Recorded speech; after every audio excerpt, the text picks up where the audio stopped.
হঠাৎ করে দেখলাম কিছু মানুষ জড়ো হয়ে গেছে বাসের সামনে। তো সামনে গিয়ে দেখলাম এক মাদ্রাসার শিক্ষার্থী, সে এখানে বাসের সামনে বসে ছিল কিছুক্ষণ।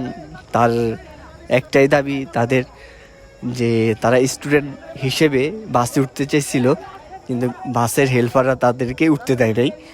তো সে বাসের সামনে অনেকক্ষণ বসে ছিল। পরে আশেপাশে লোকজনরা তাকে উঠাইয়া পরে বুঝাইছে যে ওদের ভুল হয়েছে। পরবর্তীতে ওনাদেরকে নিতে বাধ্য হয়, কারণ এরা স্টুডেন্ট। তো স্টুডেন্ট হিসেবে কেন যে নেয় নাই, মনে করছিল যে সন্ধ্যাবেলা তো এমনি প্যাসেঞ্জার বেশি, তা স্টুডেন্টদেরকে নিলে তো হাফ ভাড়া, তারা মনে হয় এই কারণেই স্টুডেন্টদেরকে নিতে চায়নি। যদি হাফ ভাড়া পায় তাহলে তো অন্য একটা প্যাসেঞ্জার উঠাইলে এরা ফুল টাকাটাই পাবে, যত সম্ভব এটার কারণেই।